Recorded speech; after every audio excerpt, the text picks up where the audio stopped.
you. Hi everyone. That is Snowy. Hello everyone. Thank you so much. I know this is very short notice, and I apologize to Snowy. It is very short notice. I have not prepared at all, really. Preparing. But I am here with Snowy the Snow Fox, who is lovely.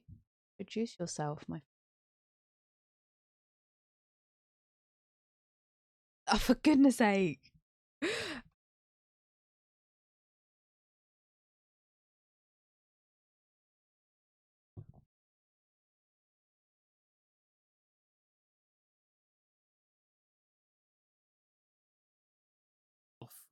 Little topics. Oh, Again. yep. We can't hear me. Oh no! Can you hear him now? Tell me you can you hear me now? There we There go. we go. Hello. We'll Try try that again. again, Snowy. It's fine. They missed my really bad joke, so it's fine. It's True. fine. That's We great. cover. Hello. I am Snow the Snow Fox. I am a Snow Fox VTuber. I stream things and stuff, and sometimes we make videos about topics that can be viewed on the internet. Just your average neighborhood internet fox. You have a Magical. lot of horror stuff as well. I've been known as a horror. I don't class those games as horror. So because I'm like completely anti. I'm like no. I'm not doing anything horror related. But then I play like the Anomaly games. But I don't know if Yeah. I class those as horror. I mean, technically. They're unnerving. But Which technically yeah, is horror, if we think about it. If we think about it. if I allow myself to say no, then it's all okay. Just lean into the cognitive dissonance. It's not horror. No, not horror. That's just like you saying that it's okay is just reminding me of a thing in an audiobook I listened to the other day, which he falls off a cliff, right? And boost both our mics, would you? We're quiet. My mic is on full. You sound I like sound 20%. 20%. It's loud enough on mine, but maybe just give the audio output to like +5 dB in OBS or something. There you go. Technical schmechnical. Nothing. Maybe I should just talk into my mic. Are we doing an ASMR stream? Oh god, honestly, I should probably. I'll end up doing that one day. It's gonna happen. I'll be like teaching people how to say macadamia properly. Like it's macadamia, guys. Macadamia. Snowy the Snow Fox. Banned. I invited you here. 5 minutes in, banned. The day of my daughter's wedding. I'm thinking of Zootopia now. Is it Zootopia? I haven't seen it. I don't watch things. I think it's Zootopia. I'm a Twitch viewer. God. I watch Twitch streamers and that is it. I mean, don't ask me about current events. No, don't ask me about current events. I don't have a clue. But anyway, as I was saying before, I was rudely interrupted by a person called Alclone. I'm joking. Basically, this person had bought this audiobook I'm listening to, whatever you want to call it. He falls off a cliff, and he wakes up to like a wolf over him, and he goes, "Hi, Mr. Wolf." You're so pretty. You're probably here to eat me, and that's okay. Just eat me when I'm asleep, please. And I was just dying because in the audiobook, they genuinely, he sounded so out of it. He's like, "That's okay." I'm like, why would you do that? I'm just a loud fox. I'm just a loud fox. I know. Look, Alclone, I've turned my mic all the way up. I am practically eating my mic. He says you're fine, but I'm quieter it's fine. you. I'll put my mic further away, so that will balance out. That will balance things out. You know, there's never a dull. It's scuff. We can't be VTubers unless there's scuff. I think that's the consensus with VTubers. Yeah, I do cry about it after stream though. Microphone. It's like we like the scuff, and then I press stop live, go unlive, livened, and then I go and cry in the corner because it didn't. Nothing worked. I don't think I've cried after. Maybe my first one. That was probably out of just like pure anxiety. It's been like 7 months since I started streaming. No, Pog. it'll be more than that now. Hang on a minute. I started in January, I think. Oh, Did I you're a start in month. January? I You're a month younger than I am. think so. It's weird. But now I'm on technically a hiatus, so You're not even here. I'm not even here. I'm a ghost right now, guys. This is just Snowy the Snow Fox's stream. You know? Oh dear. I'm so sorry for all of you. He's like, how do I do history? I'm not a historian. Oh, it's fine. I can say things. I can say things with the accuracy of people from history. And I not good, mean, not like the good history. We're not talking like ancient Greeks. We're talking like Middle Ages. have you ever noticed if you watch like a historian on like TikTok or other social medias, they do a voice when they're telling telling you something? I'm going to be the voice of chat here, Wolfie. That you might be the only person watching Oh history my God. TikTokers. I'm going to be the voice of chat here. I can't believe this. My viewers would watch history stuff. Surely. They like history. There's a difference between would and do, though. Neo, I am ashamed. Hi, Peanut. How are you? It's been a while, my friend. All my favorite people are here right now. This is great. This is great. I'm trying to figure out who it was that I meant who has that voice, and it's really annoying me. I know she does like she does sex history, so stuff around that. But it's other people comic. I can't speak English today. Sorry. We can swap to another language if you want. I can't even speak another language. Oh, you're moderator. As Snowy's dear. moderator here. If trouble wasn't already here, trouble has now definitely arrived. Okay, right. Here are some talking points. Snowy is stinky. Oh dear. Oh dear. False. Snowy likes to lick people's hands with his one Also grit false. tongue. Yeah, grit is no. First of all, no, not yes, no. But grit being the measurement of roughness. Right. And the higher the grit, the finer the roughness. Not the one grit. And then Snowy is this. That's Disgusting. He's tried. Give him points. He's tried.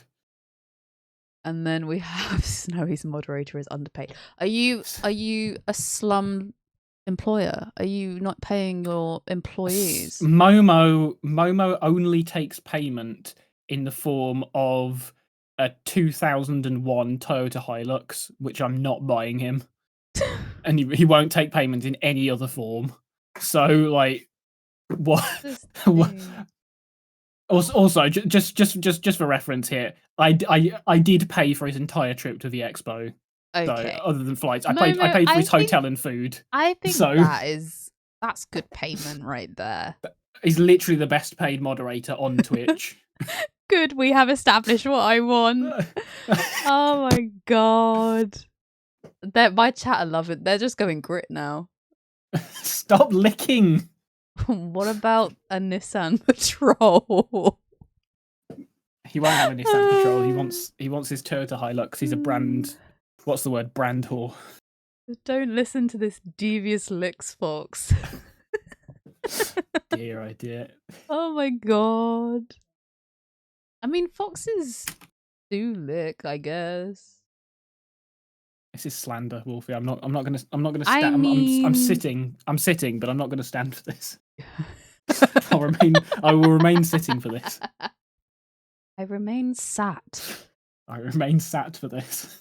He will twirl his sandpaper tongue around your fingers. Oh. I don't want to imagine that, you know. That no. Grit. That sounds like a Meat Canyon video. If it's anything Yeah, like, maybe it's my cat's tongue is really weird. I don't like that. Oh, my dog has got told off. Oopsie daisy. Oh.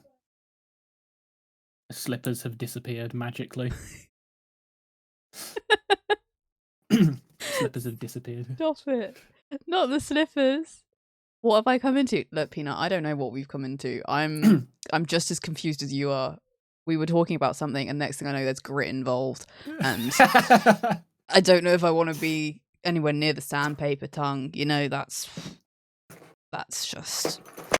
Listen, it's all slander. I have a lovely smooth tongue. That was the problem, right here. That was the problem. That's what was wrong with this situation, wasn't it? No, I've got a lovely smooth tongue.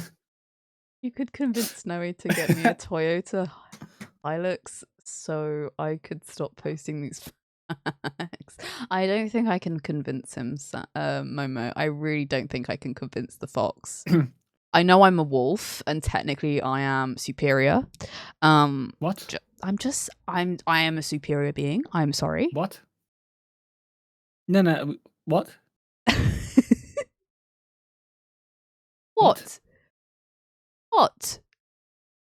No, foxes are the best animals. Nah. Be realistic here. Nah. Wolves are superior over foxes. Thank you very much. Where are all the wolves gone then? We are taller and stronger, mind you. Yes, you can fit into smaller places and get away from us, but still, I am technically the superior animal in the beings of the forests. I mean, you're the only wolf left in the UK, so. I mean, no, I'm dozens not. There's loads of wolves. I've seen wolves. Yeah, wolves didn't fit in the trash bins like foxes did during the Great Purge.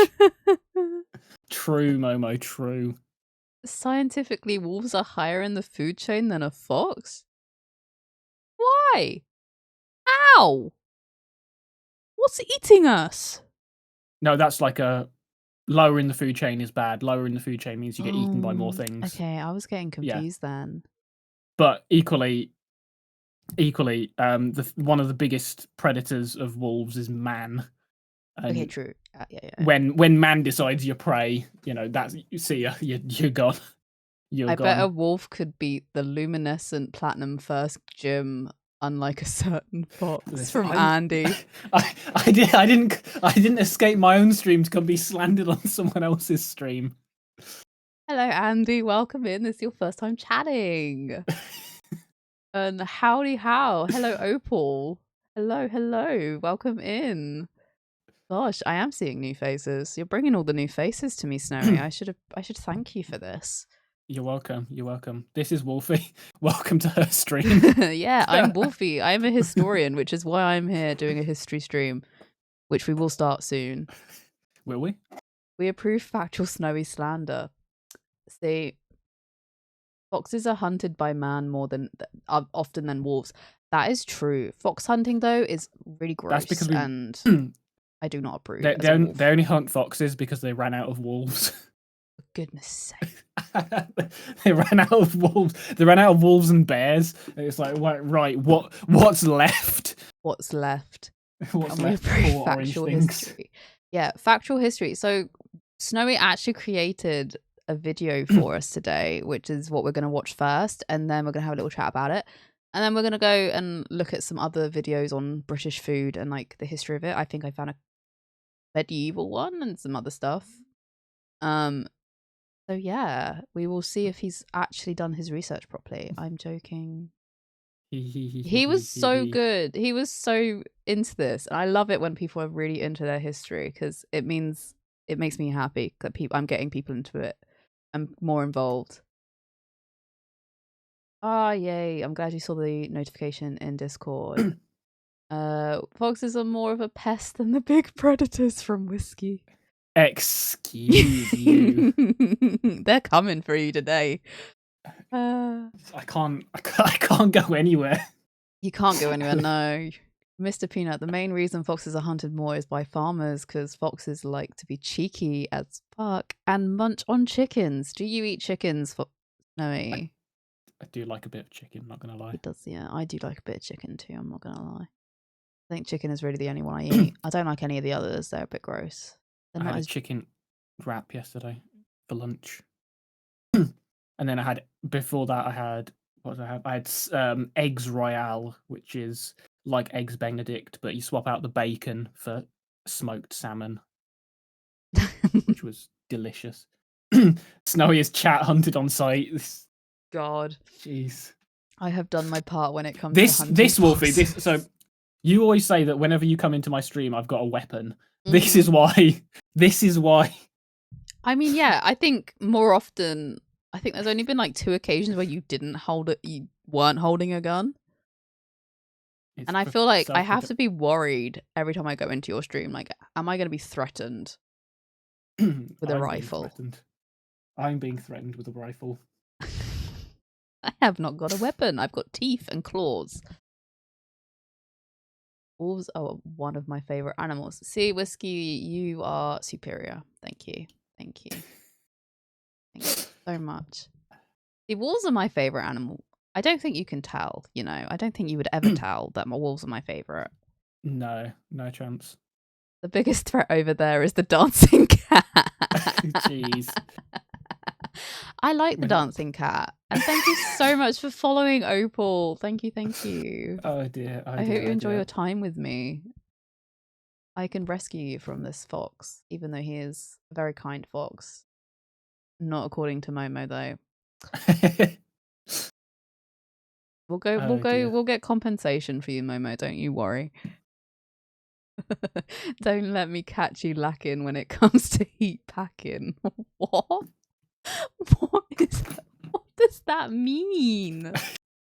What does that mean? Snowy. Momo's from the streets. Momo's from the he's not from the streets, but he's from the streets. When's the wolf versus fox 1v1 stream? I would win that just on system diff. Yeah, I'm not very good at stuff, you know. Don't put me in like a shooting game, I will die. Yeah, but you're using a magic mouse or a trackpad, so yeah, that a mouse. Oh, you've got a normal mouse. Oh, look at you! I do have a mouse. Yeah, I wanted to try doing a shooting game, and then I realized like no, it would not work. I mean, I can connect a PlayStation controller to my computer, so that is an option. But it's also finding one that's actually compatible with my device and plays in thing screen. I mean, I can play full screen. Oh. Yeah, I have figured it out. I can play. I just have to have like something open with chat so I can actually see it on a different device because I can't see OBS when I play full screen. But it works. So that's how I play Disney Dreamlight Valley now because it's full screen. And I can play other games. I'm looking forward to it. I've got so many games I can play now. I just haven't got time right now. I've always suspected that wolves are much better streamers than foxes. Foxmod, by the way. I know. Does that mean you can play Snufkin? I can.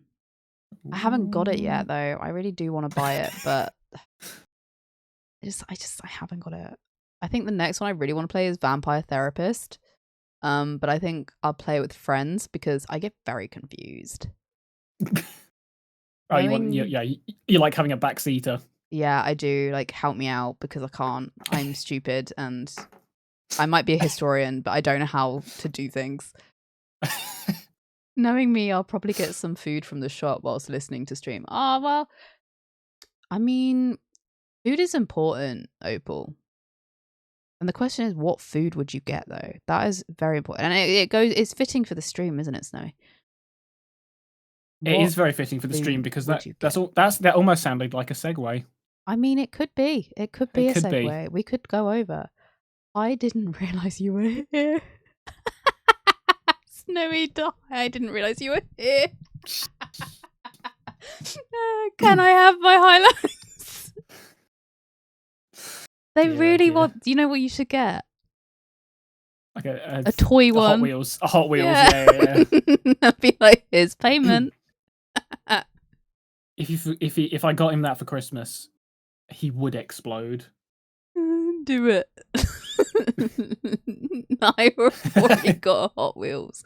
Have you got a Lego one, Momo? Have you got a Lego one? Nah, find a remote control one. Oh, RC. That's a step up. Someone is getting fired. There is no Lego one. There's no Lego one, but you can build one. Do you remember those RC cars that you could drive on the walls with? Yes. Because Wolfie has a similar, let's say, TV childhood experience to me. Yes. I believe. Mm-hmm. So they were all over the adverts for. Yes. CITV, wasn't it? Yes. The Zero Gravity. Yeah, they were cool. Don't know if anyone's seen them. They started off with these like massive like trucks that were like 30 centimeters by 30 centimeters, or 1 foot by 1 foot for our American viewers. And they were like they'd hit a wall, and then they'd like drive up the wall, and they had like a fan on the bottom that would like create a vacuum and stick them to the wall, and then they'd like drive up the wall. And these were huge. These were huge things. And then they came out with these like little smaller ones that for like actual like racing on the walls.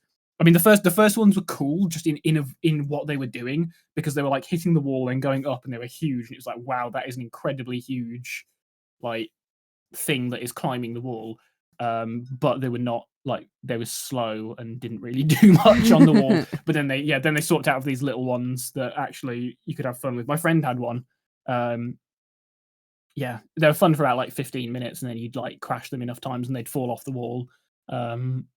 Oh my god! And they were made of foam. They were literally made of foam. But yeah, there was an episode of Top Gear where they drove it up during BBC News. Was there? I now want to find that, because that sounds hilarious. Top Gear sometimes has great episodes. Did it not play Peanut? I don't know what's going on with these alert things. They never work, and it's annoying me. Is there any external software for this one, or is it just a? Like, just sound... Usually it works. Maybe it's because my desktop audio is off. But if I turn it on, everything's gonna go crazy. So, that episode does in fact exist. Okay, I'm gonna have to look that. You've been linked it. Oh my god. Sand Momo for all his many numerous and egregious faults is quite good when it comes to links. Okay, let me open this up and then actually play it. This is going to be a history stream. Remember that? Remember when we started? We are going to be doing a history stream. All right, I'll tell you what. I'll move over to that screen, and then we can watch this clip and then move over.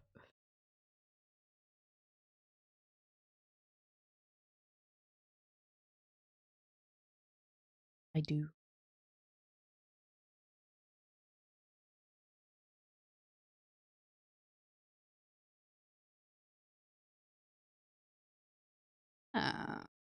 Yeah.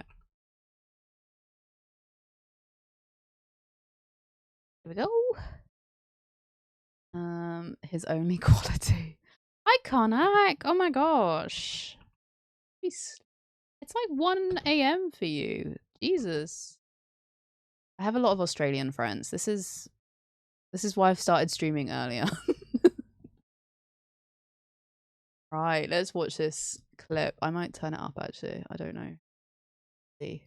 Look at these. These are little remote control cars that have been sent. Now you turn them on, they make a bit of a din because, for reasons we can't work out, they stick to vertical surfaces and then you can drive them about.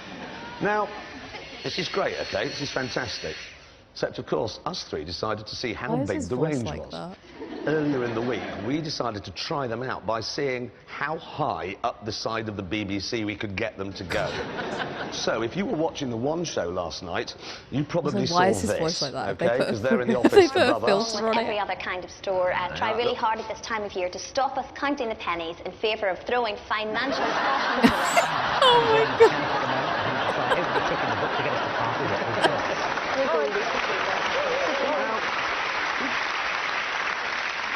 We'd like to say sorry to the One Show for ruining your show like that. now, is it me? Yes. We're so rubbish at Christmas. That's so good.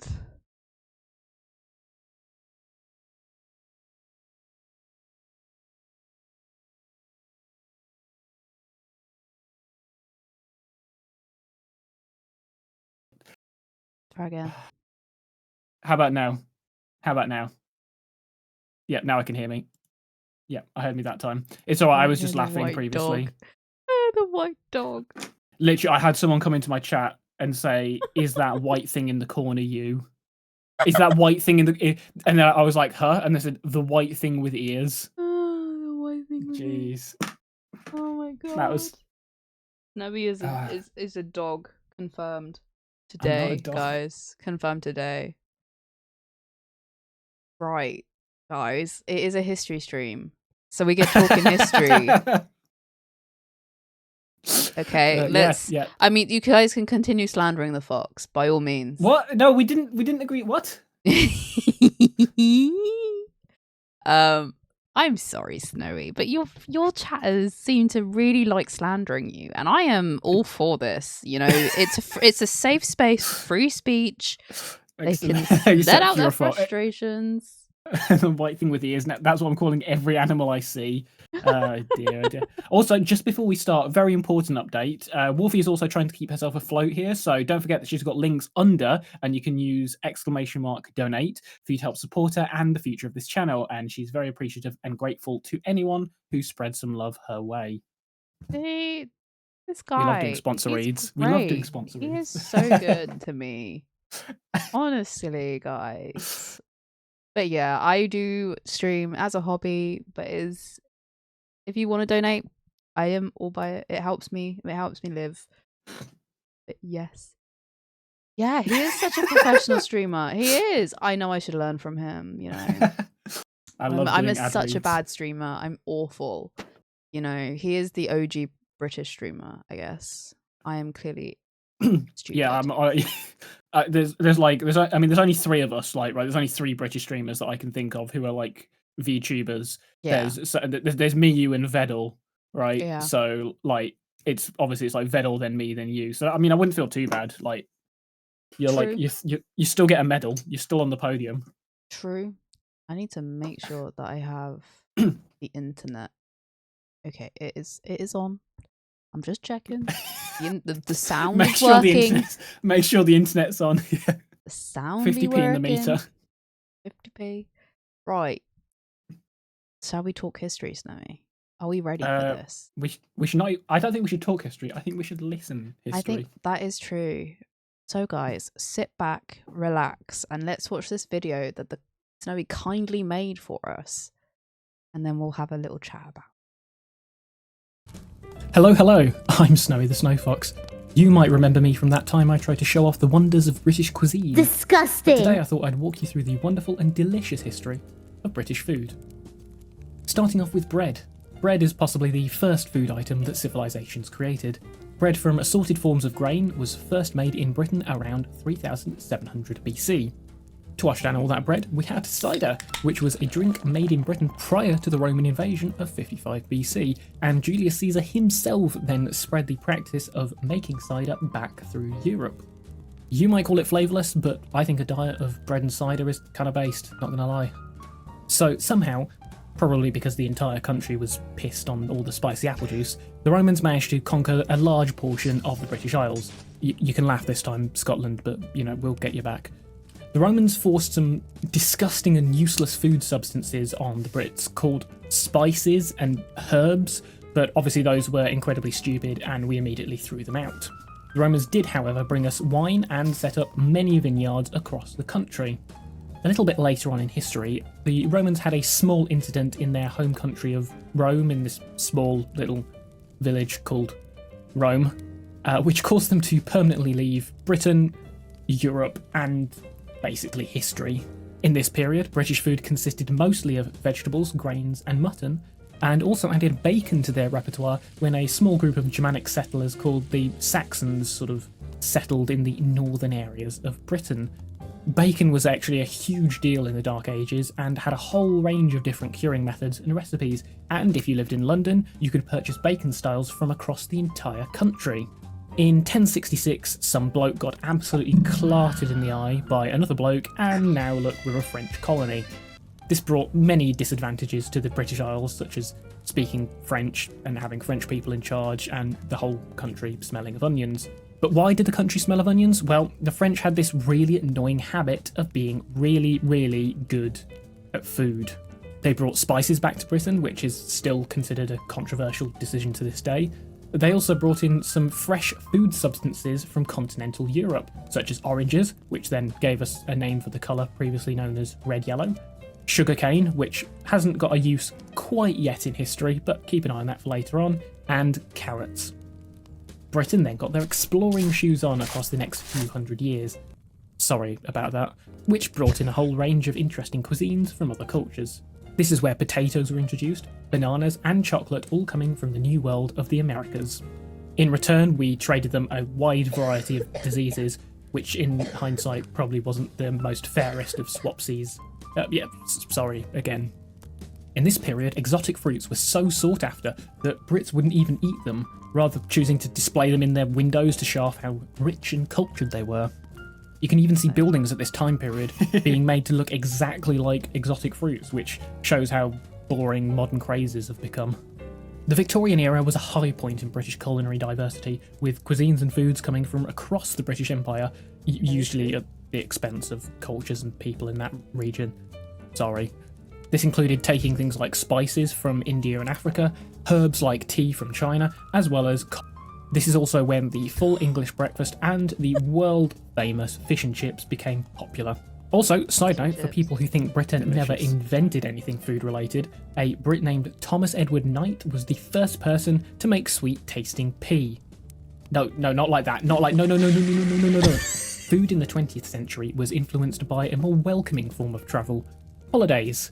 Brits visiting other countries for holidays, coupled with the thirst for fresh flavours, created a culture where the average Brit was much more willing to expand their diet. Influences from Italian and French cuisine, and more recently Middle Eastern and Asian cultures, took Britain by storm.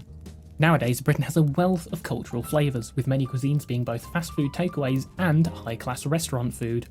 Britain has 162 Michelin-starred restaurants, and while as a nation we've failed in the pursuit of developing our own unique cuisine, we've succeeded in creating an appreciation for a wide variety of cultural dishes. So, that's been our whistle-stop tour of British culinary history. What was your favourite part? I've been Snowy the Snow Fox. Catch me on Tuesdays and Thursdays over on Twitch TV for more fun content, and we will see you next time. That was so good. I really liked that. The Snow Fox. A little bit of history. A little bit of history. Emphasise a little bit of history. It was so good. good. A little bit of yapping. No, I really liked that. You did so well. And can I just say, editing-wise, amazing. We put the work in. That was so good. I wasn't expecting it, but oh my goodness. I am so happy. Very occasionally we can do things. Like you were so into this, and I'm so happy that you got so into this, because you really did do research, and I love that. But also, yeah. Momo, how to cook fox tutorial when. I'm just saying, Momo is a fox murderer, by the way. Oh dear. Momo he has ran over a fox. Oh dear. He has ran over a fox. Which, I mean, nowadays, aside from the fox hunting, like the Ford Fiesta is the natural predator of foxes and outdoor cats. Yeah. So True. There we go.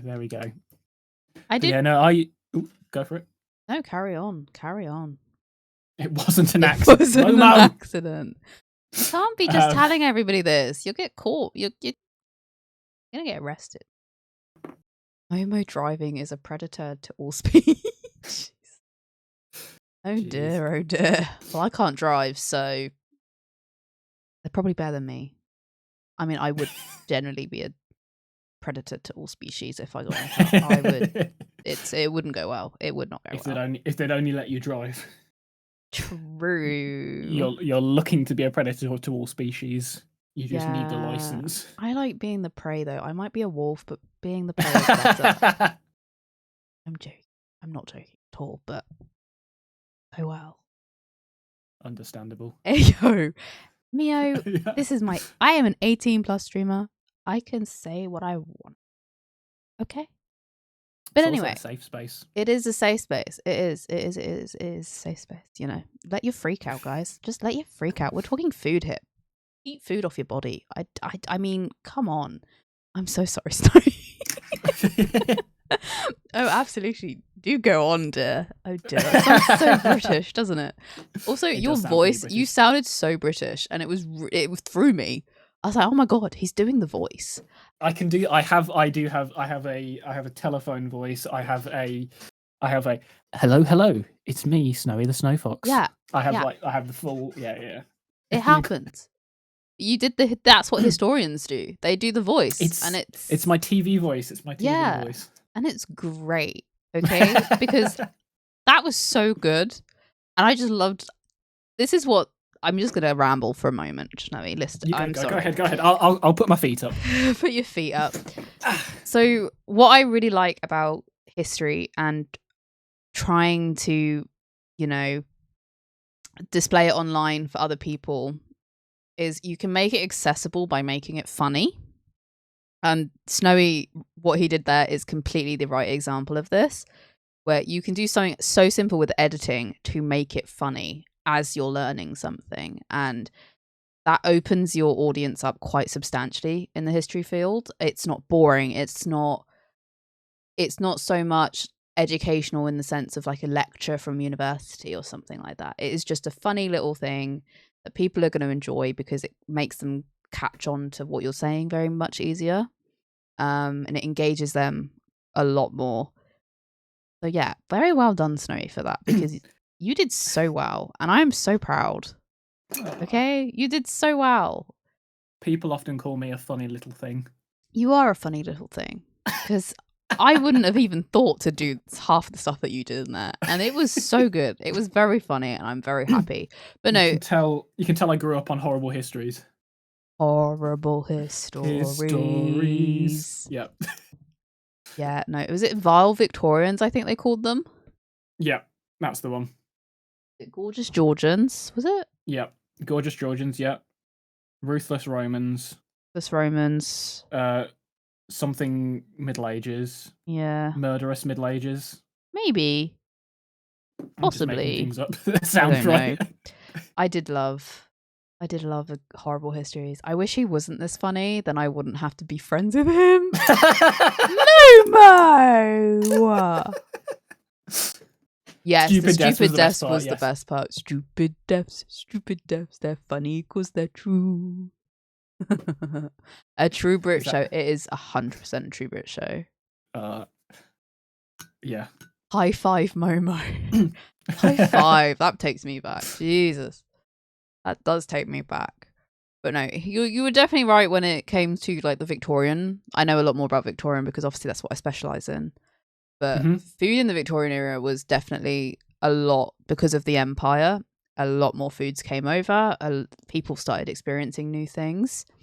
For the medieval period, mainly Tudor, we start seeing fruits coming in, obviously, as you said.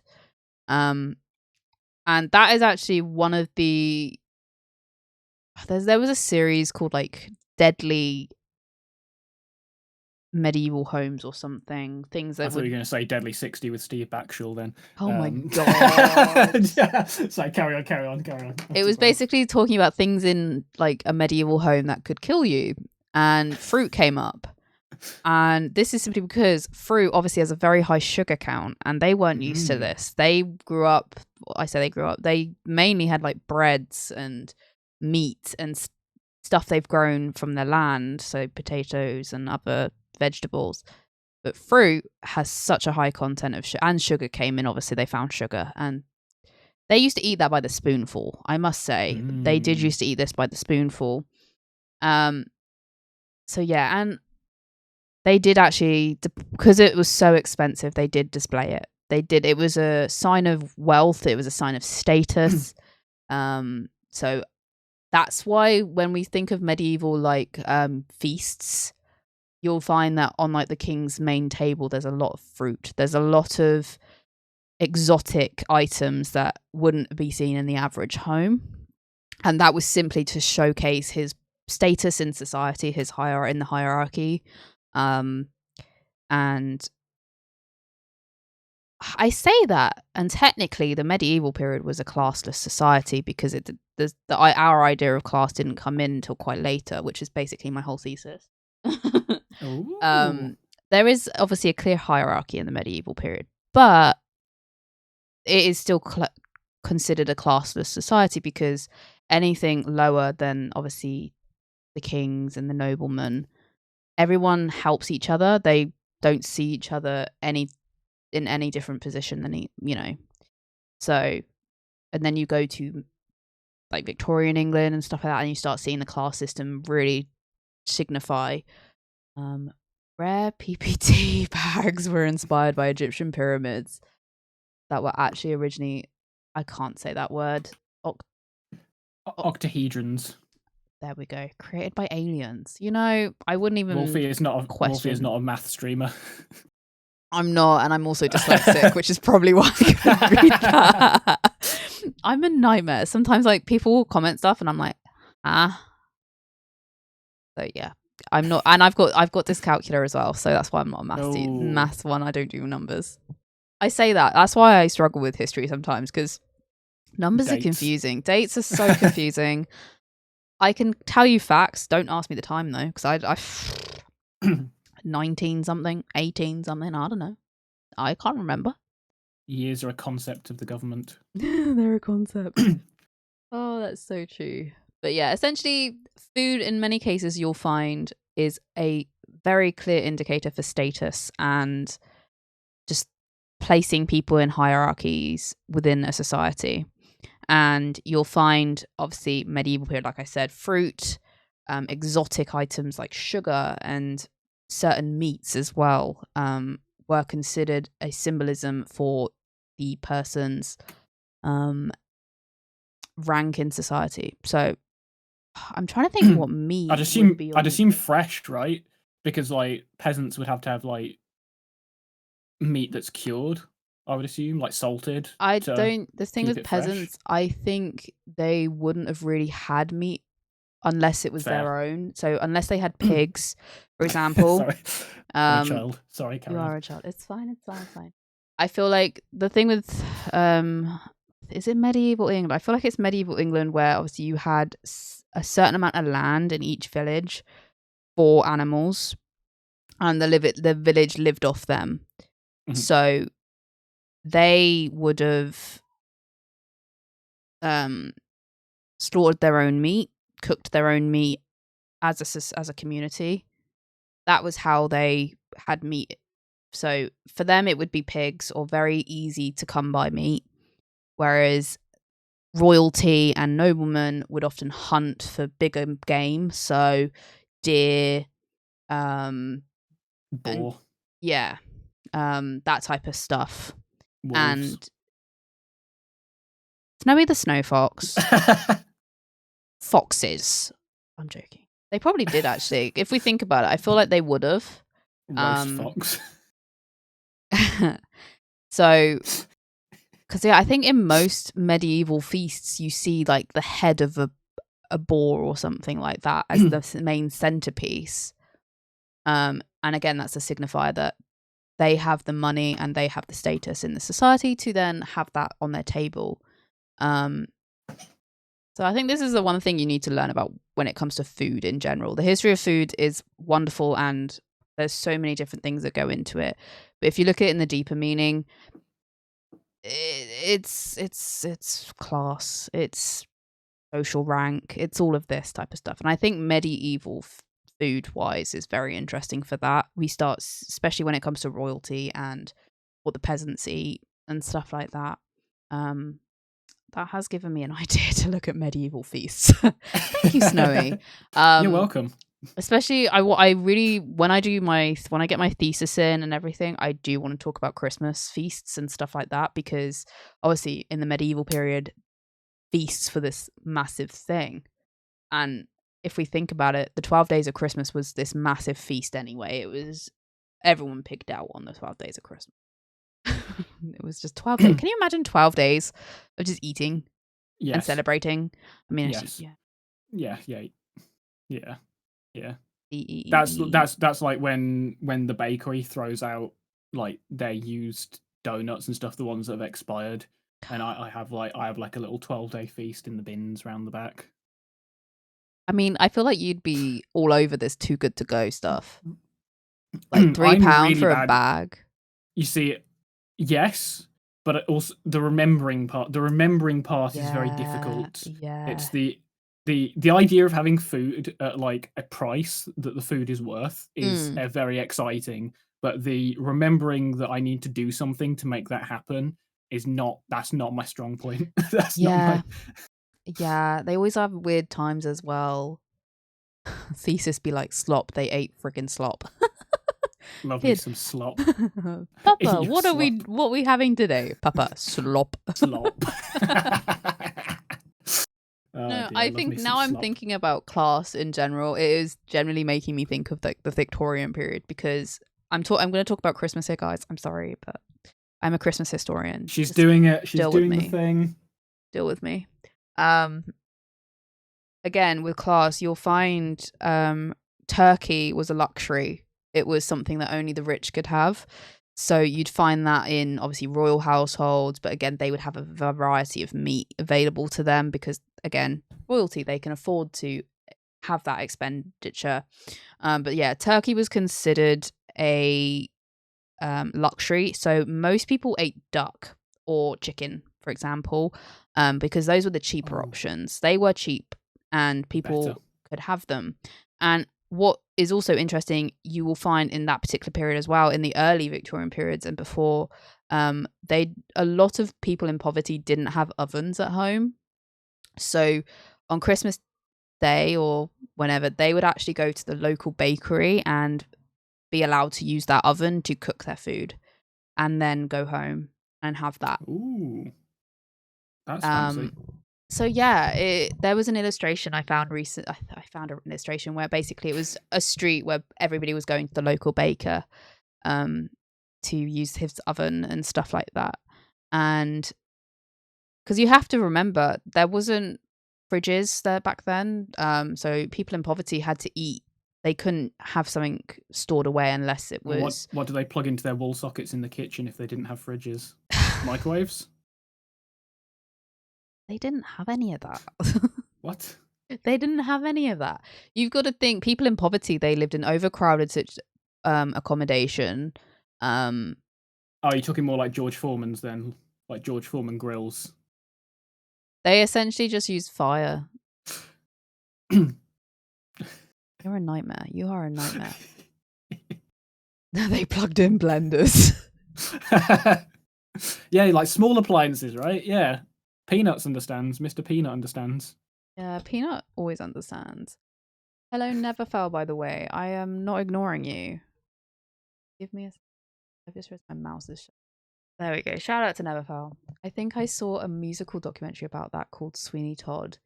Yes, Sweeney Todd, that rings a bell. That does ring a bell. I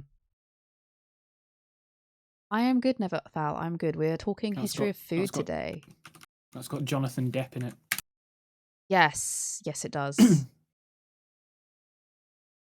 But yeah, essentially, Christmas in sense of food is very interesting for that particular time because, again, that is a clear indicator of class and social hierarchy and just overall who can have what and who has the money. And again, this is also where something called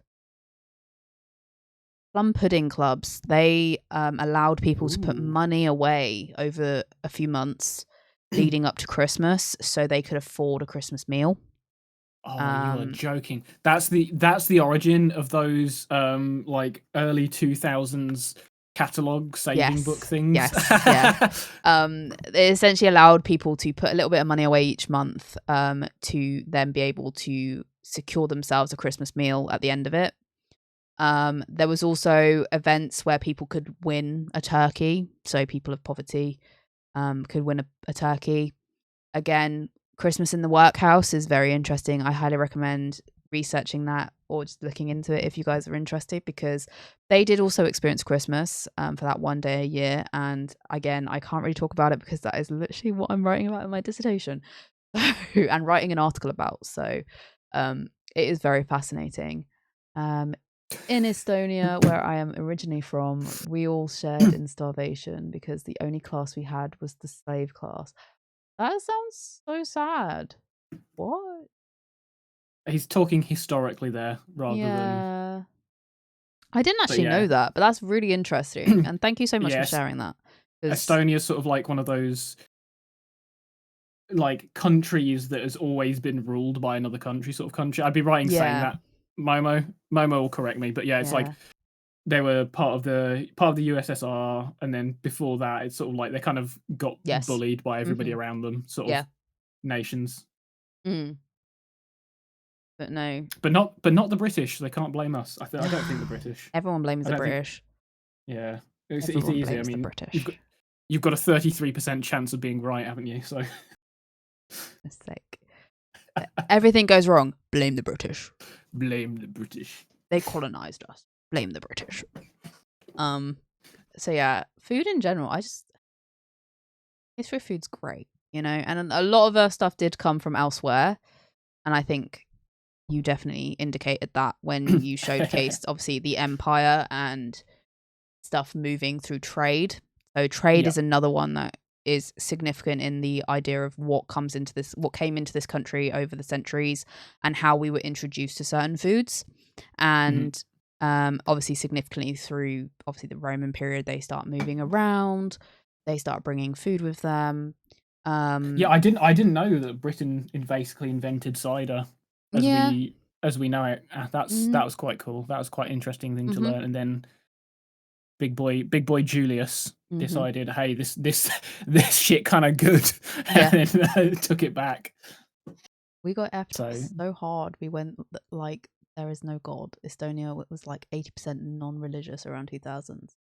Interesting. I mean, religion itself is very interesting to me to talk about. Well, I say talk about. Obviously, I look at, because of Christmas, I look at obviously Christianity and that type of stuff, and obviously the origins of Christmas, which is this whole thing between paganism and I think it's Catholics. Honestly, I think it's the Catholics. Yeah, it was tie. You will correct me if I'm wrong, but it basically tying a Christian religious festival to a pagan one to try and let the give the pagan something, like say they essentially, the Catholics knew they weren't going to be able to convert pagans en masse because that just would not work. So what they did over time is they slowly started to create their own holidays and their own, you know, things like that to kind of blur the lines, so more people would get a bit confused and not know which is the real holiday that they're supposed to be following. So in the end, that's what caused a lot of people to convert over. And I say that as well as the fact that they also inputted a lot of pagan symbols into churches. So the architecture of churches, you will find even to this day, the ones that have survived, they are filled with symbols of pagan religion. And again, Saint Mary was created to also convert pagans. Thank you for the hydrate check, Peanut. I will take a sip. Snowy, my friend, please drink. Yeah, I will drink my Earl Grey tea. And what are you drinking, Wolfie? What are you drinking on this British stream? Coca-Cola. In a Huntley and Palmer's Christmas Nuts Reading mug. Very fitting. And on the bottom it says, biscuit manufacturers to the Queen. Oh. See? Got a British thing there. I'll tell you. I do have digestive biscuits here too. Oh. They got chocolate on the bottom. They do. Okay, yeah. I've just as a side note, have you tried the Galaxy ones? Because they're very good. The Galaxy I chocolate haven't. dice, they're very good. I would recommend. I will have a go. They're- At the minute, I'm addicted to the Mr. Kipling gooey brownie bites. Yes, they're in Aldi at the moment. They're so good. It's dangerous, Snowy. I go through so many. It's so Yeah. bad. They're so small. I'm a bit hit and miss on goo, but yeah. These are Yeah. good. These are good. When we went to not because I have to contractually I have to mention this every stream. When we went to the expo, when we went to the expo, myself and Momo went to the expo. It was good. You guys should go next year. Excellent. But in the hotel, for some reason, they were serving brownies at breakfast. Like a lady would just come around with like a tray and just say, "Would you like a brownie?" And I would say yes. Anything off the trolley, dears? Yes, give me the brownie. brownies. Give me the just literally they just come around with a tray of like little chopped up pieces of brownie with some chalky sauce on, and I was yes, Oh. yes, of course, give me the brown. Don't ask, just put down. Gimme. My favorite bit actually was this lady came around and was just like, she was like, we have to give out these survey things, and we're like, okay, yeah, no worries, and we understand. But she's also like, look, it's my 50th birthday soon. Would you mind actually filling it in? And then we're like, yeah, sure, no worries. She's like, but don't worry about this one here. Don't worry about this little thing. Flip it over, do the TripAdvisor one, and if you mention me by name, we get like it was either 5 or 10. We get like a £10 bonus for every time like our name is mentioned. So I was just like, hell yeah. I was like, I do not, even if this story is utter bollocks, you've hooked me, and I appreciate that. So you're getting your review with your little name on. I don't care if it's not your. I don't care if it's not your 50th birthday. I want you to get £10 just for telling that story. So we both filled that in. So that was 20 quid given to the lovely lady. Shout out to Holiday Inn. Shout out to Holiday Inn. You did mention fish and chips in your video, didn't you? I did mention fish and chips. That is a classic. It's mentioned. It was mentioned.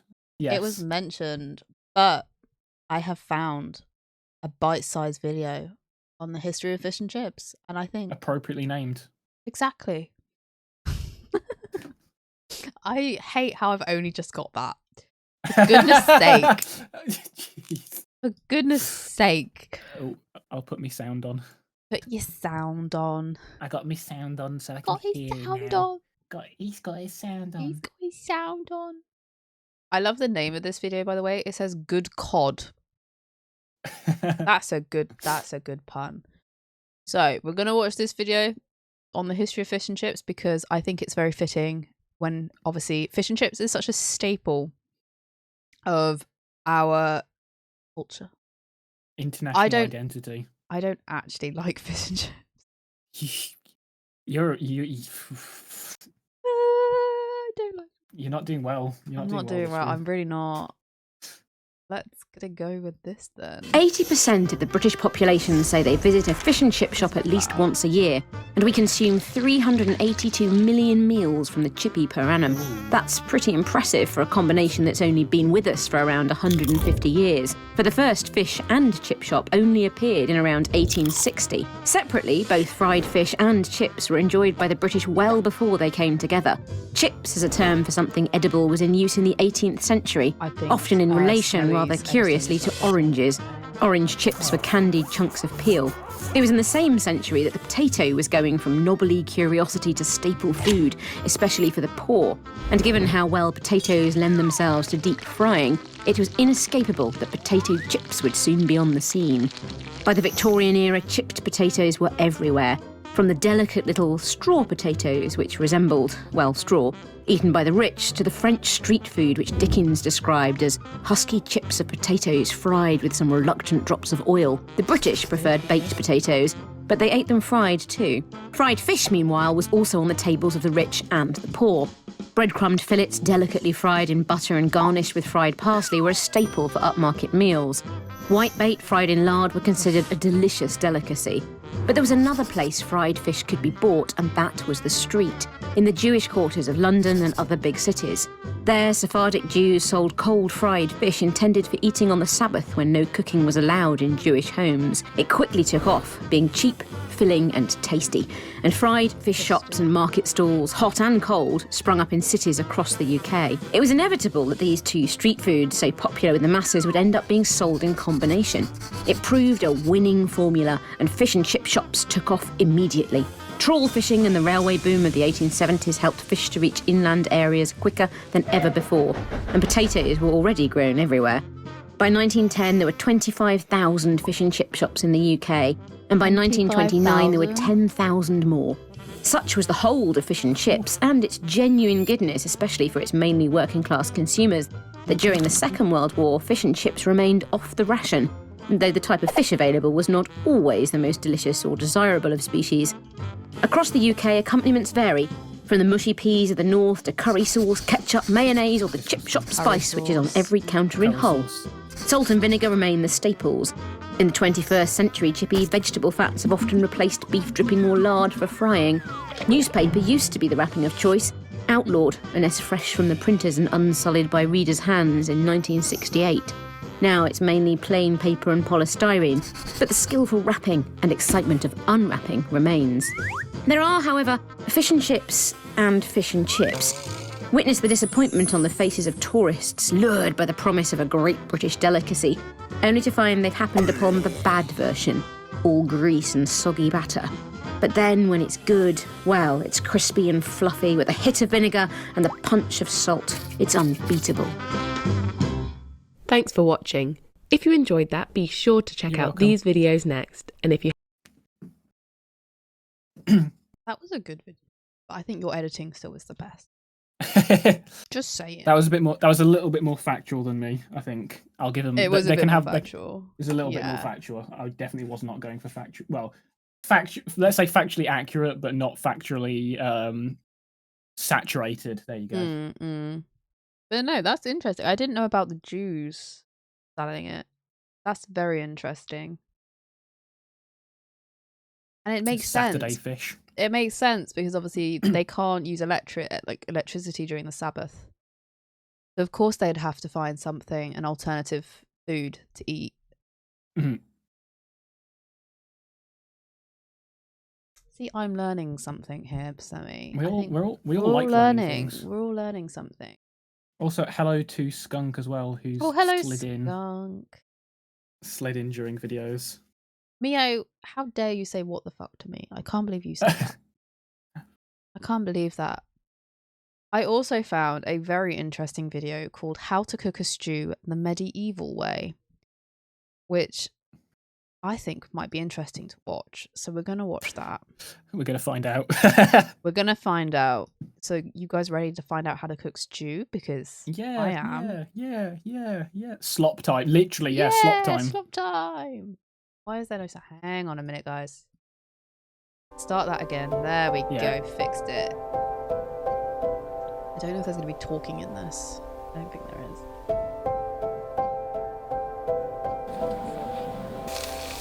Oh, it's like ASMR. That's nice. We love a little bit of ASMR. That's not hair. That looks more like a rabbit. That is a type of rabbit. No, it's a thing on your head.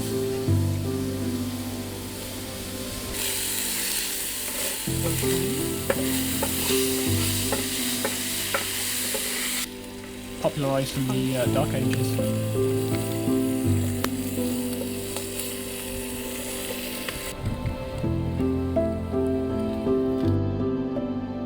That's a wonderful pot. I mean, they do, obviously, when archaeologists, they find a lot of stuff like that. Purple carrot? That's the original. That's the original colour of carrots.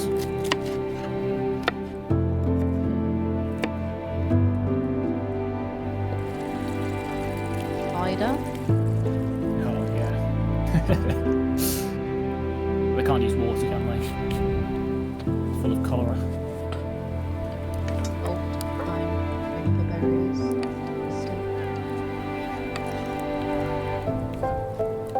That's how they got through the Middle Ages, just everyone was pissed.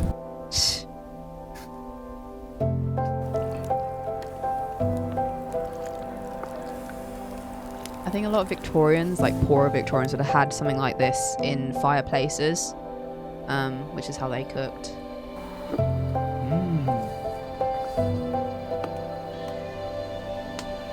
And now they sell them in home bargains.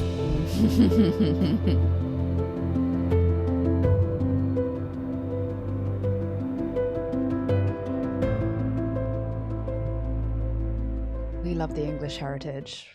You love the English heritage. That didn't look too bad, to be fair. No, it didn't. I think it's interesting though, because obviously I love the fashion as well. I'm just more interested about this white carrot and purple carrot. Yeah, I'm pretty sure purple carrot was the original colour of carrots when they're brought in. They're also like thin, wiry things rather than like thick, tuberous things. But yeah, I'm pretty sure purple was the original, and then it's only like in the last like 100 years that they've orangified them. Oh, okay. But that's from memory, so I don't know how accurate that is. But I mean, it's like Father Christmas used to be green. Yes. Damn And you, Coca-Cola. Coca-Cola changed it. Broccoli soup. Yeah, no. Momo's story of broccoli soup. I think that's a bit better. I think that's a bit better than Momo's. He has improved, but his original recipe for broccoli soup was broccoli and water. Oh, for goodness sake, Mo. And then you take the broccoli out and drink the water. Momo. That was when he told us about that. It was he has improved. He has made better things. The Victorians did have cucumber soup. They did have that.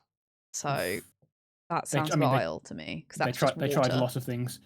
The thing I love about British cuisine is that you think a lot of it. You think, oh well, it's that was hundreds of years ago, and then you see like what you actually see is the biggest horror stories are post-war, like 50s, 60s, 70s, the jellification era.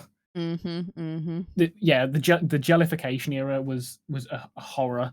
Horrors. Anything you would want to eat in jelly, salad jelly. Oh, I've just found a video that says how to make soup for the poor the Victorian way. There you go, Momo. So we have two options here. Do we watch the video that says how to make a Christmas cake the Victorian way, or how to make soup for the poor the Victorian way? Well, you want to watch the cake, don't you? I do want to watch the cake. Put the cake on. Treat yourself. Okay, we'll watch this one, guys. We'll watch this one.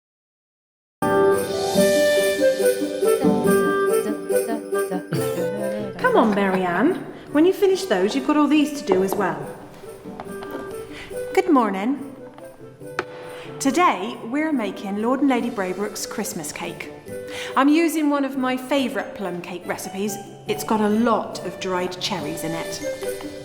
For this recipe, you will need flour, butter, fine sugar, dried cherries chopped, currants, candied peel, ground almonds, zest of oranges, eggs, spices, and brandy. You missed the bottom one. Now that I've softened the butter, I'm going to add the flour, the sugar, and the eggs gradually. Is this cake for the poor? Can I afford it on the mod salary?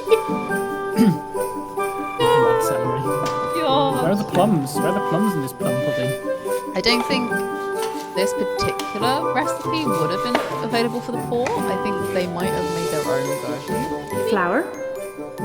It's like, we're going to make a plum pudding. What you'll need is a fuck ton of cherries. And the eggs. Thank you. Is it too loud for anybody? Because I'm worried it's too loud. It's definitely loud enough. It's fine. Now that's really well blended together, it's time to add the dried fruit. Candied peel. Thank you.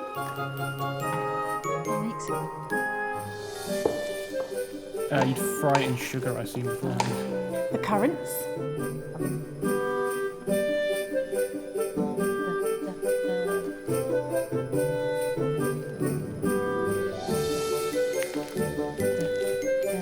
Now my favourite bit, the dried cherries. I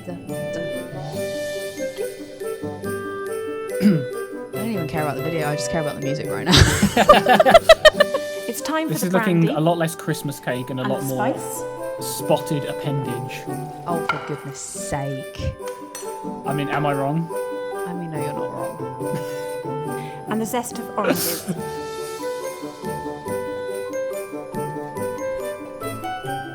And the last thing to go in There you are go. the It was the ground zest of an almonds. orange was the thing that you thought she missed.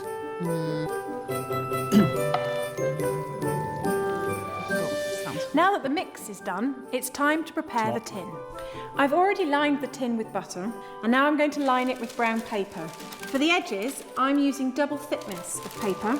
I've cut tabs at the bottom to make it sit in the tin more evenly. Not forgetting the lining of the bottom. Sure. I'm going to add bands around the outside.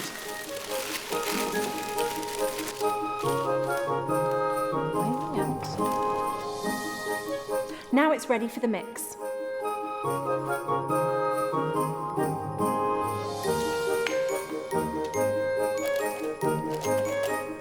And there. Now it's ready for the oven. A low oven for about roughly 6 hours. 6 hours? Think of the electricity. Think of the gas bill. I mean, it was mostly fire, really, if we think about it. Think of the fire bill. The coal. All of that coal. Now that the cake is out Poor of the children in oven the and mines. thoroughly cool, I've made a band of marzipan, put it around the top of the cake and turned it upside down. This gives a nice flat surface to start your decoration. I've made my marzipan with twice the amount of icing sugar as ground almonds, and then added egg whites until the mixture is a dough-like texture.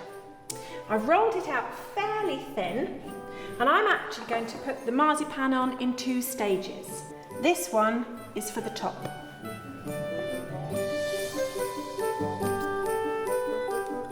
Which I will cut off to give a sharp edge, and then have some more around the outside. And then eat the trimmings. Eat the trimmings. How did we get through 4 I boxes added of a marzipan? band of marzipan And me around the comatose outside. on the floor. Let it dry, and then add Mum, a the layer of fox got royal into the icing. marzipan One layer again. for the top, letting it dry, and then one for the outside. My royal This is icing is literally made out like of icing draw the sugar, rest of the egg owl. whites, and lemon 2 juice. seconds ago, she had I'm a, not two too she had a cake worried with 2 about bits of the air marzipan bubbles on. on the top. After all, for Lord and Lady Braybrook, I am a cook, not a confectioner. And anyway, I can disguise it with some of my decoration. There. To add a bit of festive colour, I've added a piece of red ribbon. The fashion for a Christmas cake is to have a lovely Christmas message written on the top. May Christmas joys fill your heart today. But there. Merry Christmas.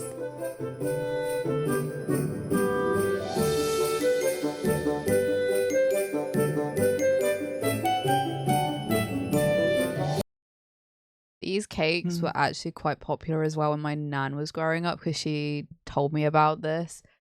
She has very, very strong memories of the marzipan.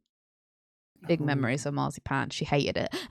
Like, So I I hate like the the marzipan. marzipan. I like the marzipan. I don't like the icing as much. No.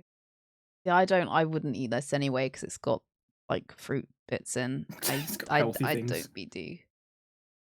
Hello, Why did I not Fenrise. know of this collab? So cool. Hey, Wolfie. Hey, Snowy. Hello, Fenrise.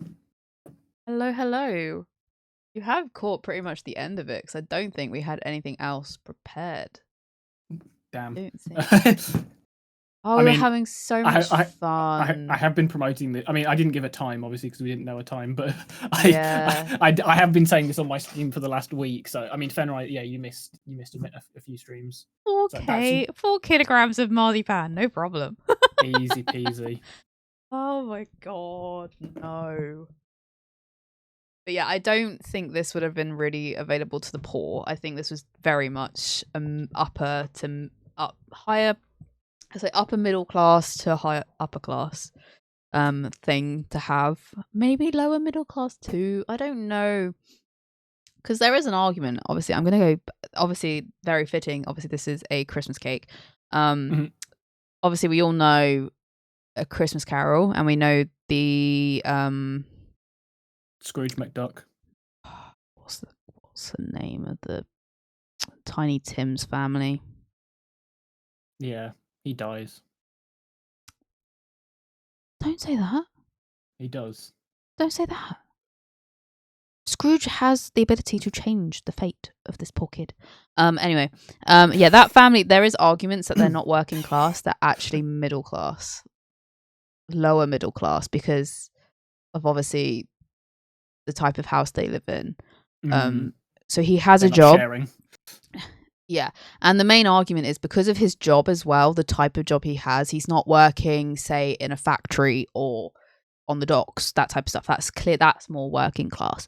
He's working in an office involved in finance. That is a very middle class job. So yes, the pay might not be the best, but he is not living in destitute. He's not living, like he's not living in an overcrowded situation. His son is just sick, and unfortunately he does not have the funds to pay for luxuries like some people.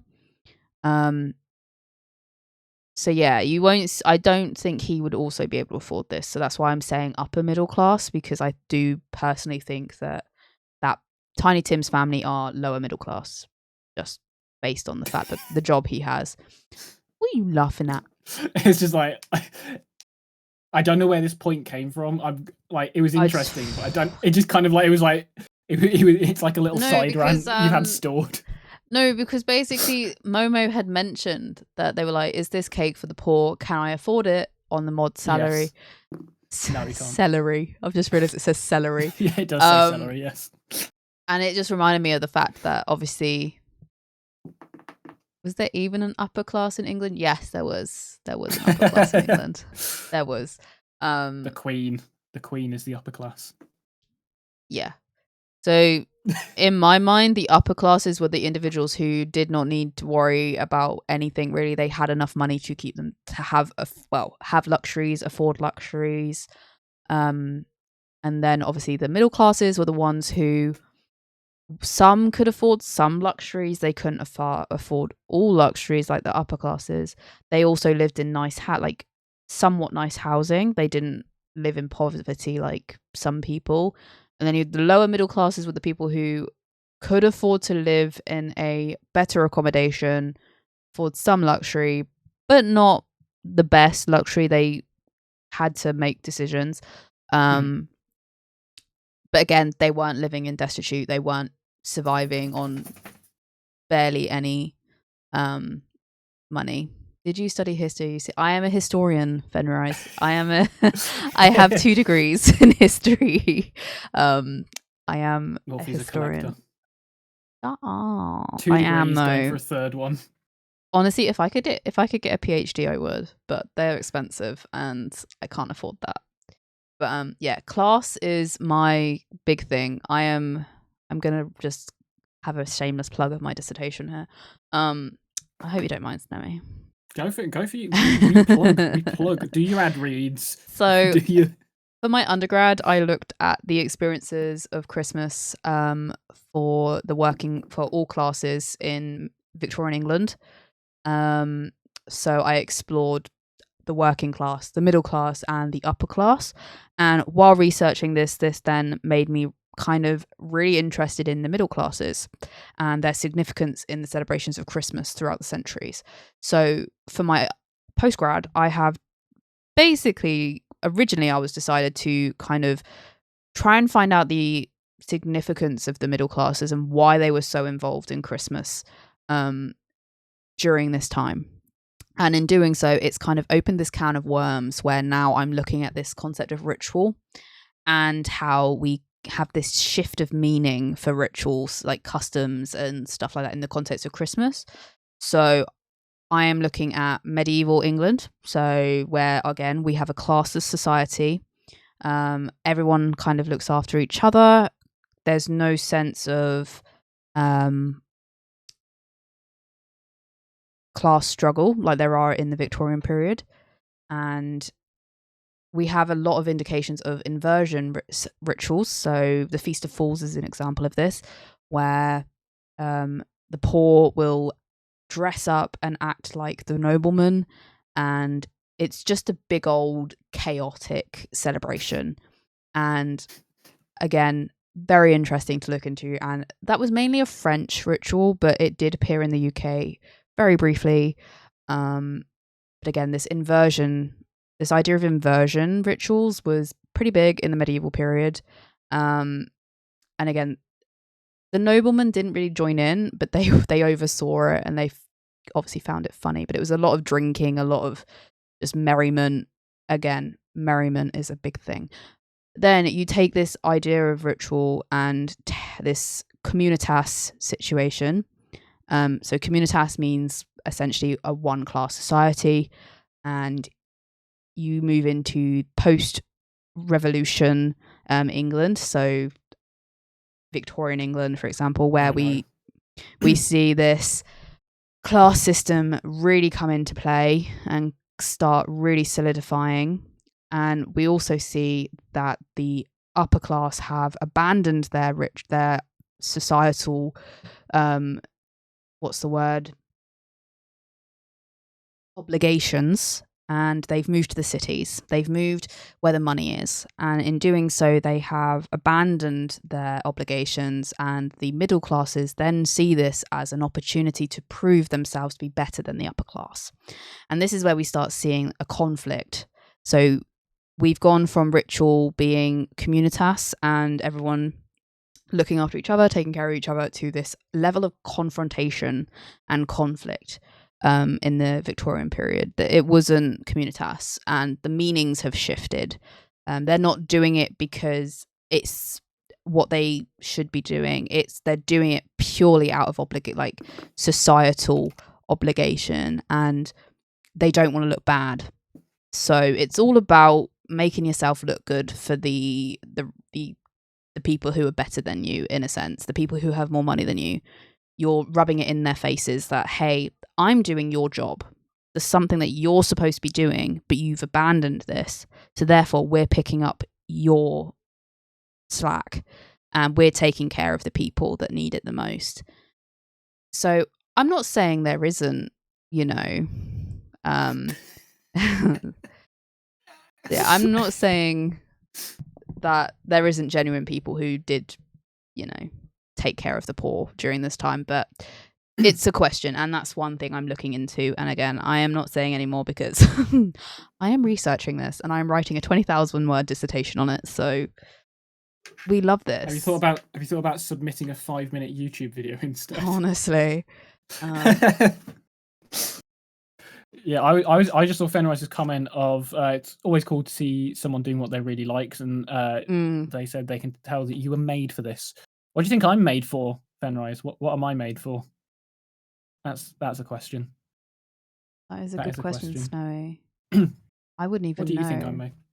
What kind of gifts did the middle class buy to be more upper class? Ooh. Digging through trash. Ooh. See, the thing with gifts, a lot of gifts were handmade. Obviously, they were wood. Gifts. They were blocks and like teddy bears and stuff like that.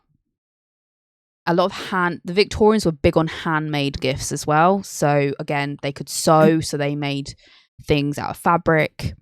Any household item they also made for a gift. Again, Mum's dress.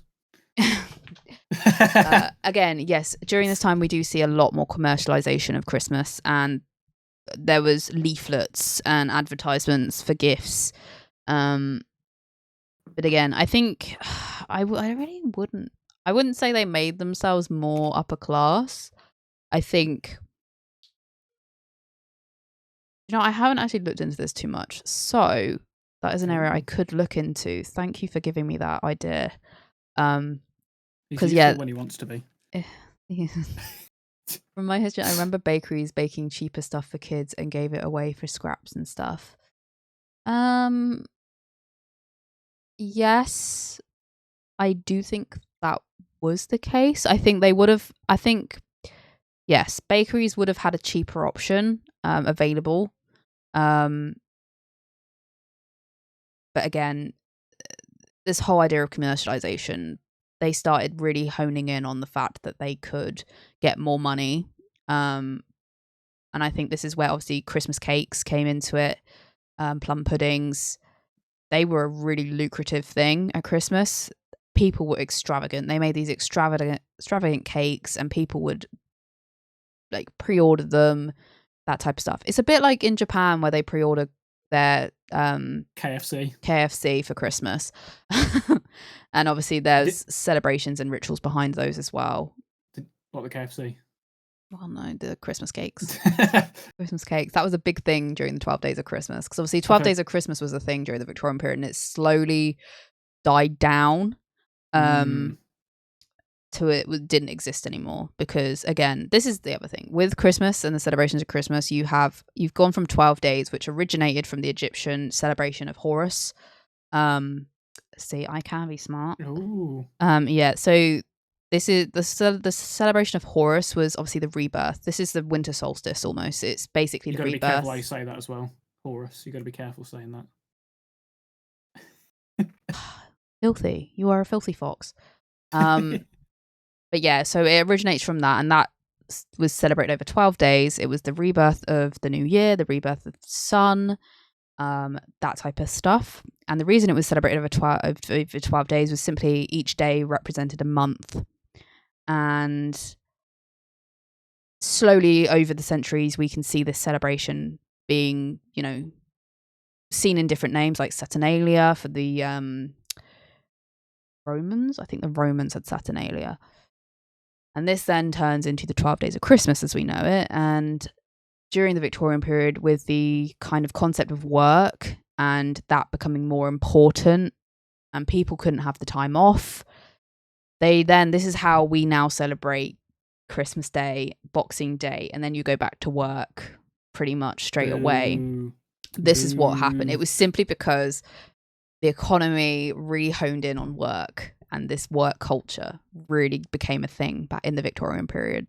So this is why a lot of places do actually open pretty much on Boxing Day, actually. I don't really think they celebrated Boxing Day too much back then. It was mainly Christmas Day was the big one, and then it was like, boom, you can go back to work now. So a lot of places only allow their employees to have Christmas Day off. Oh, my 2-week Christmas break, you are so lucky. I have to work through Christmas, and it's... I get a 2-week, but I am paying for that with annual leave. They want to use 9 days this year. 9 days they want to use of annual leave at Christmas. That's just I will rude. be having words. I'll be having words. They've asked us to take like the Thursday, Friday before Christmas week off, just for no apparent reason. So I'm gonna have some words. Nobody's particularly happy about losing. Well, not losing because you're getting them, but like using up 9 days of annual leave for Christmas. Oh, not to harp on Eastern European traditions, but maybe something to look into would be Dead Moroz. He was a figure similar to Saint Nicholas, Father Christmas, and Santa Claus, who has his roots in Slavic mythology. We have a crap ton of Christmas history that might... Do you know what?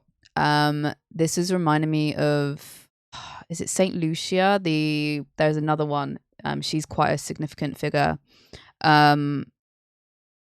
Yes, it is very useful. Thank you so much. I love looking at other countries. I'll copy paste that for you. Thank you. I'm very interested in looking at different customs and traditions from all over Europe and all over the world. So I am definitely looking into that. What is annual leave? So annual leave is basically holiday. It's the holiday allowance that we are allowed to take of it. So I think it's UK is 28 days, is it? It's 28 days. So like in places like America, you actively earn holiday by working. Like, so if you have worked 3 days, you get that like allows, you worked a year, you get like a day off or something. 'Cause it's America.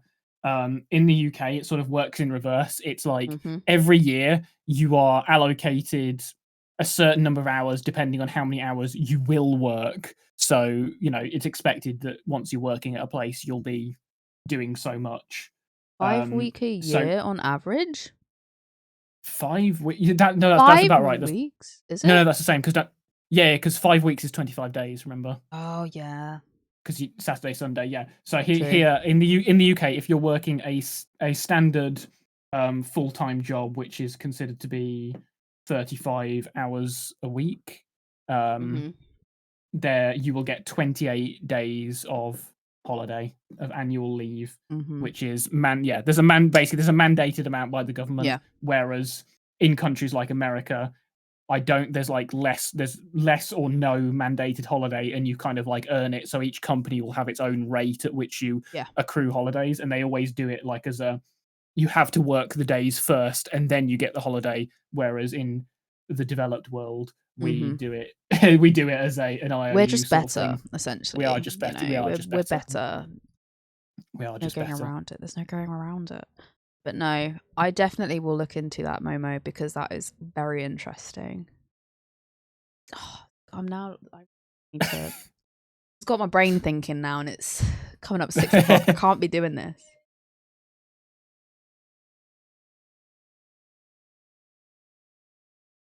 Anyway, I am being called, so I am going to take that as a sign that I need to end the stream. No worries, no worries. Thank you so much, Snowy, for joining me, and thank you again for making that amazing video. Amazing No video. worries. I need to go like that. Give me a second. We're liking that. Give it a little like. Not subscribed? I'll subscribe. That's Slander. not my VTuber account. But yeah, thank you so much. That was amazing, and I am very impressed with your editing skills. Thank you. I only do it as a job, so it's not that important. Oh, let me go over to my chatting screen. Hang on a minute. There he is. Right. I'm bigger now. You're bigger now, yeah. Let's figure out who we're going to raid, shall we? This is when my massive follow list is coming into account. God, I'm gonna raid.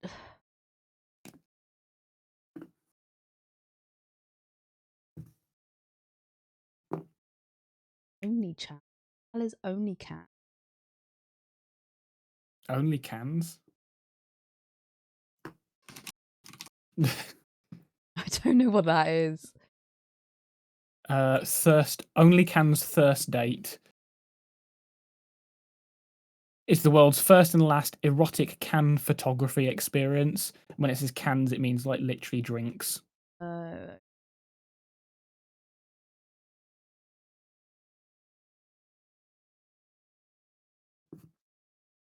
mean, we've got Delphron, but he's playing Overwatch.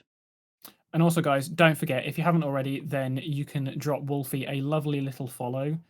She is on hiatus at the moment. However, when she's back, she won't be on hiatus and she'll be doing streams. So if you drop a little follow, then when she goes live, you'll know that she's live. Also, there's a little link that's been floating around, which is the Discord link. So you could join her Discord server, stay up to date with when she is going live, what she's going to be streaming, and just, say hi and chat around and things like that. So, just a couple of little suggestions that you can do there.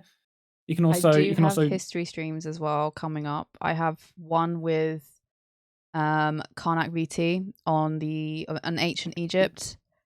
I then have one on what is it called? Something History. Dream Stories. Give me just a second, chat. I am gonna look it up.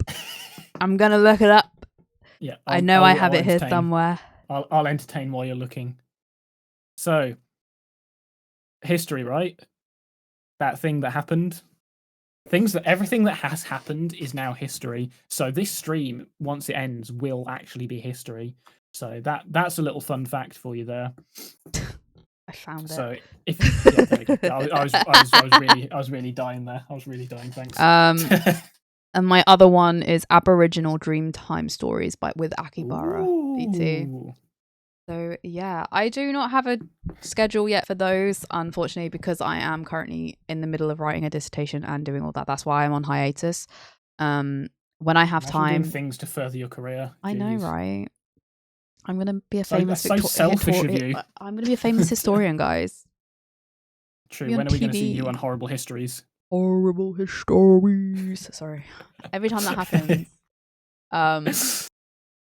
dancing cat emote. But yeah, so essentially this is what I say. Join my Discord if you want to be updated on when I will be doing these streams. Follow me on Twitter as well. I do post there quite often. So yeah, keep an eye on those. I will let you all know when I'm going to be doing those. And what is that? But yes, I will look into those. And I'll let you know. So yeah, I hope to see you guys on my Discord. I want it to be a bit more chatty. It's very much not very chatty, and I feel bad. But let me see. I haven't picked out who I'm raiding yet, Snowy. This is once they just redeemed head pats for Ronnie has been redeemed. Where is Ronnie? What have you done with him? Oh no. I don't know. Ronnie's on vacation. We'll take that as head pats for Snowy, then I'll take them. Yeah, you take I them. will take them. Take them. Confiscated. Saying that, someone's playing Age of Mythology, which I think might be interesting after a history stream. So that is Soren Highwind. Let me go to. Let me go here. Or raid. Yup, Chuck. Soren.